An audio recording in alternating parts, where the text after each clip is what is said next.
Elden Ring est l'un des meilleurs jeux de ces 10 dernières années. Bien qu'il ne soit pas parfait, il aura mis un sacré coup de pied dans l'industrie du jeu vidéo, ce qui lui aura permis de gagner le GOTY de l'année. Avec le DLC qui approche à grands pas, la hype sur Elden Ring revient gentiment pour une nouvelle dose de rage et de boss à battre. L'occasion parfaite pour moi de vous parler de l'histoire des boss du jeu. Évidemment, Elden Ring possède pléthore de boss, donc je ne pourrais pas tous les mentionner ici. Comme il y a le DLC qui arrive, une deuxième vidéo devrait sortir avec les boss manquants et ceux du DLC. Allez, c'est parti.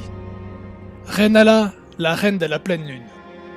Bien avant l'ordre d'or de Marika et tout ce que nous connaissons de l'Entreterre actuelle, le monde était peuplé en partie par des astrologues, qui sont en fait les ancêtres des sorciers actuels. Ils étaient établis dans les montagnes les plus hautes aux côtés de leurs voisins et amis, les géants de feu. Ces fameux astrologues déterminaient la destinée humaine et divine en étudiant l'influence des astres. Ils ont ensuite puisé dans les étoiles pour créer leur sort magique. Comme les autres, la jeune Rennala déambulait les plaines en contemplant les étoiles jusqu'à sa rencontre avec la pleine lune. Une lune enchanteresse qui finit par l'envoûter. Rapidement, elle se mit à puiser dans la lune pour exécuter ses sorts et non plus chez les étoiles comme le faisaient ses confrères. Évidemment, cela ne plaisait pas aux autres membres de Raya Lucaria qu'une astrologue vénère autre chose que les étoiles, mais de par sa maîtrise de la pleine lune, Rennala finit par envoûter les autres membres de l'académie jusqu'à la maîtresse de Lucaria. C'est une autre culture.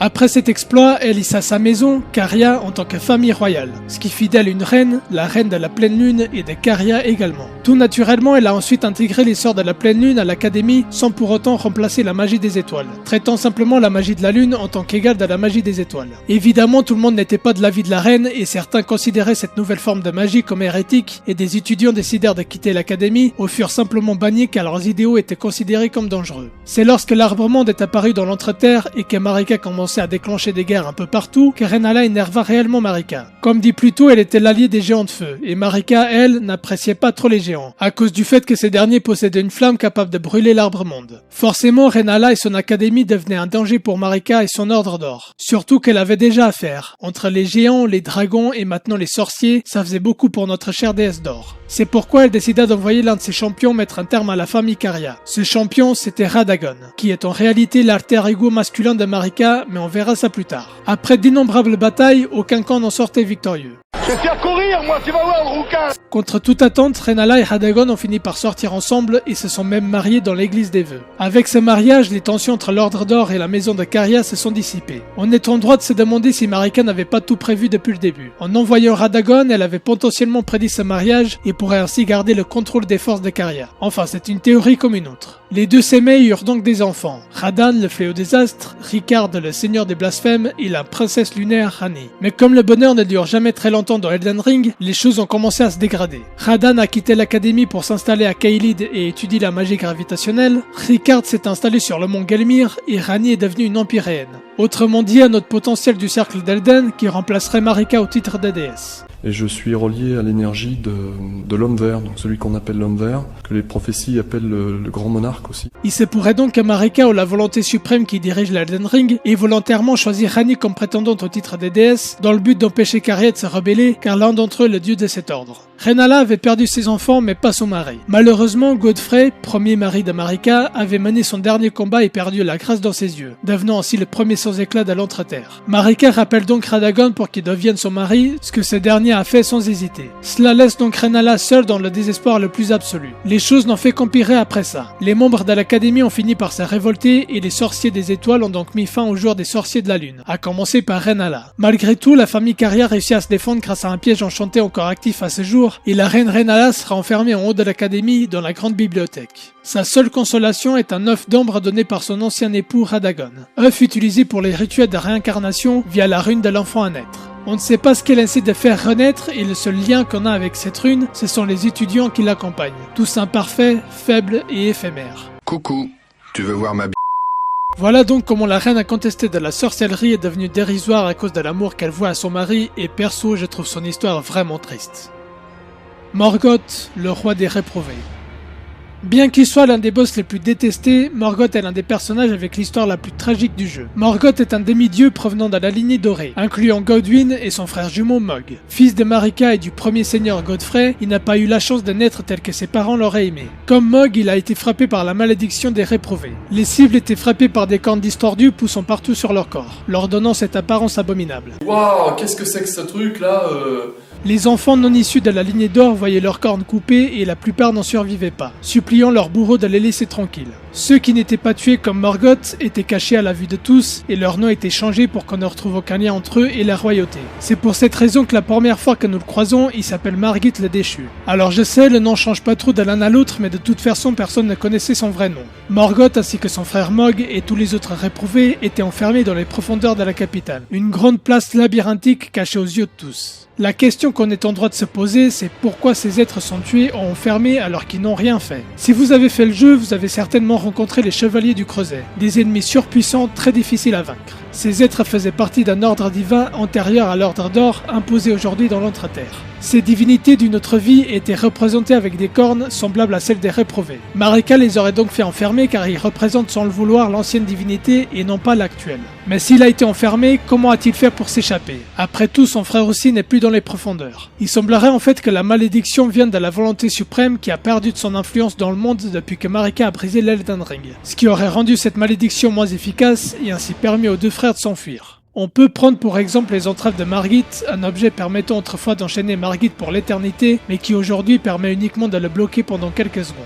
Maintenant libre, on pourrait penser qu'il va chercher à se venger, mais pas du tout. Il est en fait devenu le protecteur de l'Arbre-Monde, veillant à ce que l'Ordre d'Or ne soit pas plus déstabilisé. Libéré durant l'éclatement, Morgoth est devenu la terreur de tous ceux qui souhaitaient s'approprier le titre de seigneur, tuant champion après champion. Même Radahn, considéré comme le plus fort des demi-dieux, s'inclina devant Morgoth comme on peut le voir dans l'intro du jeu. Une fois l'éclatement terminé, Morgoth régna sur Leyndell au pied de l'Arbre-Monde en tant que roi des réprouvés, dégoûté par ses demi-frères et sœurs qu'il considère comme des traîtres. Pourquoi nous pas plus? Il savait que les sans-éclats allaient revenir maintenant que la stabilité de l'Ordre d'Or avait chancelé et avait donc décidé de calmer leurs ardeurs. Il envoyait donc une projection de lui-même au château de Godric qui considéré comme faible, malgré que ce dernier soit en possession d'une rune majeure. Il mourra des mains du joueur, étant désormais dans ses derniers instants libéré de sa malédiction. Sa dépouille partira en cendres dans les bras de son père qui le chérit pour la première fois de sa vie. Qui c'est qui a touché à Dorian? Malheureusement, il n'est déjà plus de ce monde pour l'entendre.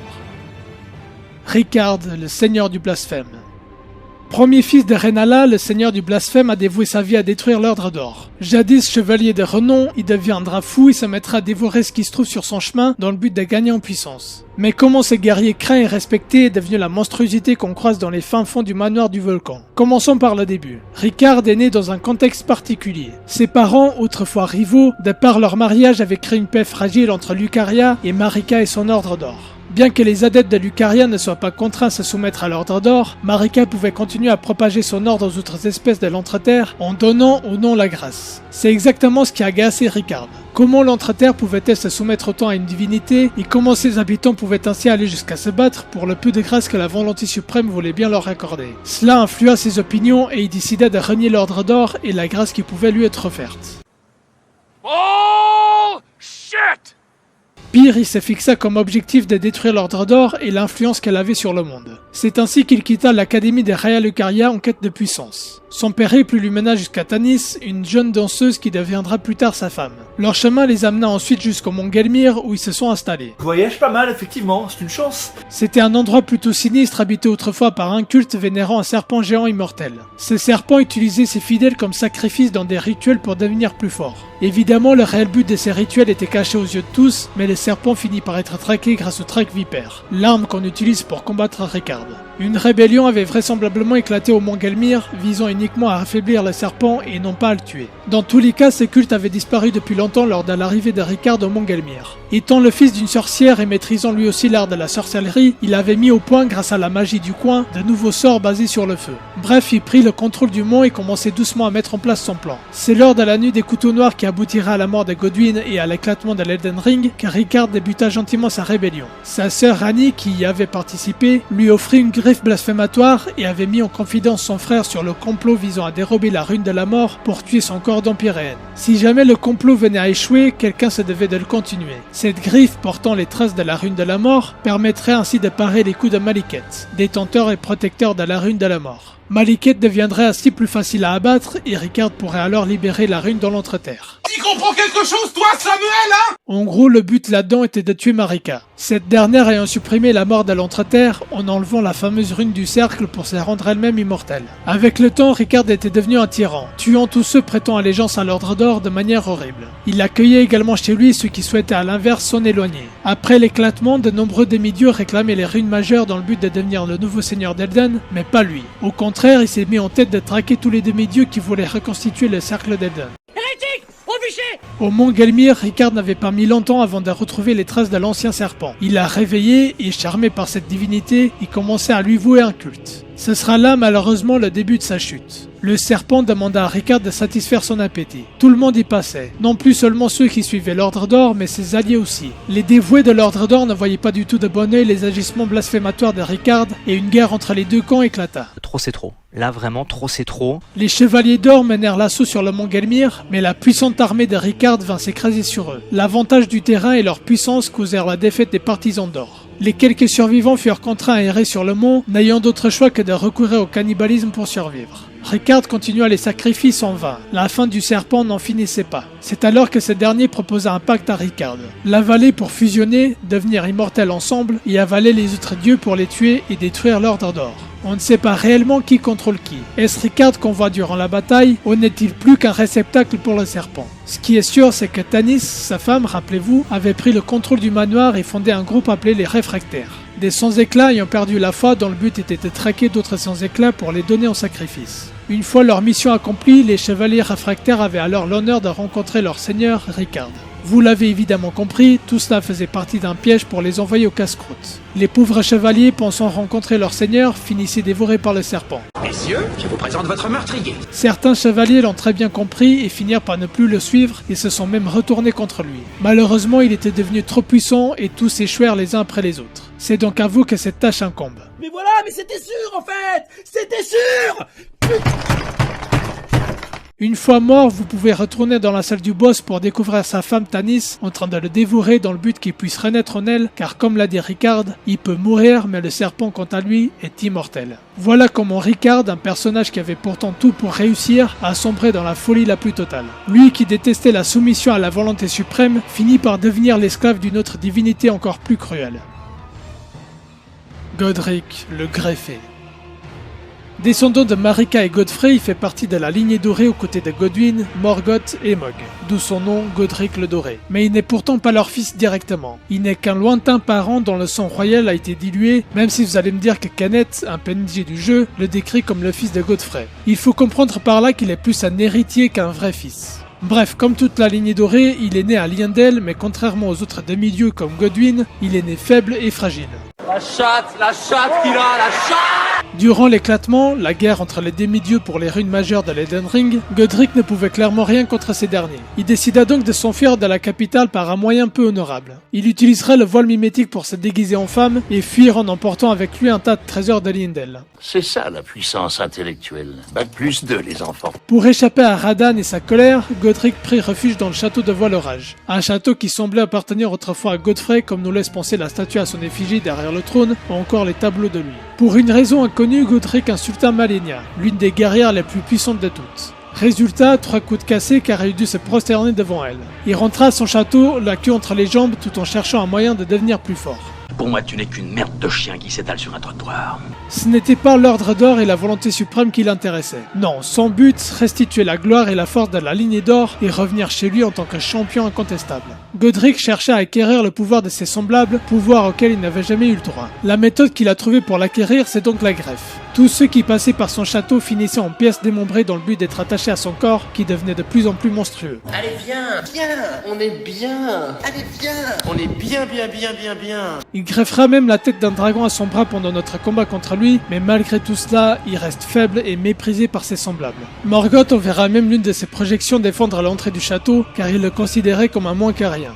I'm the lord of all that is golden. Ta gueule! Tu es moche! Après sa mort, Néphélie, descendante de Godfrey, prendra le contrôle de Nécrolimbe et du château de Voile-Orage en tant qu'héritière légitime du trône. Godfrey, le premier seigneur d'Elden. Avant même l'âge de l'Ordre d'Or et de la volonté suprême, l'Entre-Terre était le théâtre de guerres en tout genre entre géants, sorciers, dragons ou encore les humains. Parmi eux se trouvait un guerrier de légende connu sous le nom de Waralo, le véritable nom de Godfrey. Mais c'est les minables! Qu'est-ce qui vous arrive? Vous avez une crise urticaire? Avec l'avènement de l'Ordre d'Or, Marika le choisit pour devenir son consort. Il n'avait pas été choisi par amour de cette dernière mais par stratégie. Godfrey était un guerrier redoutable que Marika allait utiliser pour répandre son nouvel ordre. Au moment où il devient seigneur d'Elden, il prendra la bête régente ses roches sur son dos dans le but de calmer ses pulsions guerrières. J'aime me battre. Ceci fait, Godfrey partit combattre les géants car ils possédaient leur propre divinité, autre qu'à la volonté suprême, mais surtout ils avaient le feu sacré, une flamme capable de brûler l'arbre-monde, et ça, Marika n'appréciait pas du tout. C'est logique. Brûler l'arbre-monde signifierait la déchirure de l'Entre-Terre tout entière. Godfrey tua donc tous les géants sauf un seul. Sachant que leur flamme ne pourrait être éteinte, Marika jeta une malédiction au dernier géant encore vivant, l'emprisonnant pour toujours, obligé de veiller sur le feu sacré pour l'éternité. En parallèle de toutes ces guerres, Godfrey eut 3 enfants avec Marika, Morgoth dont on a parlé, Mog le seigneur du sang et Godwyn le doré. De par ses exploits sur le champ de bataille, Godfrey était respecté de tous, même les autres demi-dieux. Radan l'admirait, portait même une armure de lion, Godric portait aussi son emblème, et même Ricard qui détestait les autres demi-dieux avait un portrait de ces derniers dans son château. Après son combat contre le seigneur de la tempête Placidusax, Godfrey et ses soldats ont perdu l'éclat dans leurs yeux, signe de la perte de la grâce donnée par la volonté suprême, devenant ainsi le premier des sans éclats. Il fut alors banni ainsi que son armée et destitué du titre de seigneur d'Elden. Contrairement à ce qu'on pourrait penser, il n'a pas résisté et ne tenta pas non plus de tuer Marika ou de s'opposer à la volonté suprême. Il s'éloigna tout simplement de Lindel et partit vers les terres stériles au-delà de la mer de Brune, une terre où vivent les champions. Étonnant, non? On ne connaît pas grand-chose de sa vie là-bas si ce n'est que Nephililou serait sa fille, ou en tout cas sa descendante. Il semblerait qu'il soit mort entre-temps comme le laisse penser l'image dans l'intro du jeu où on voit Godfrey enchaîné et transpercé par des lames. Une fois l'arbre-monde brûlé et la grâce aux sans éclat restituée, Godfrey serait revenu à la vie, de la même manière que notre personnage revient à la vie lorsqu'il reçoit la grâce au début du jeu. Revenu à la vie, il cherche à retrouver son titre de seigneur et à reprendre le trône qui lui revenait de droit, quitte à tuer son compagnon Serosh et à redevenir Waralo. Radagon. De tous les personnages qu'on a vus, Radagon est celui qu'on connaît le moins. Son histoire commence pour nous au moment où Marika l'envoie se battre contre Rennala, car comme vu dans la partie sur cette dernière, elle refusait de se soumettre à l'Ordre d'Or. Après multiples batailles, ils ont fini par se marier et ont eu 3 enfants, Ricard, Radan et Rani. Pendant ces années d'union avec Rennala, il profita pour parfaire sa maîtrise de la sorcellerie. Lorsque Godfrey fut destitué de son titre de seigneur, Marika rappela Radagon auprès d'elle pour qu'il devienne seigneur d'Elden, ce qu'il accepta sans hésitation. M'en bats les couilles. Il ne laissera derrière lui que la rune de l'enfant à naître enveloppée dans de l'ambre que Rennala utilisera pour faire revivre ses soi-disant enfants.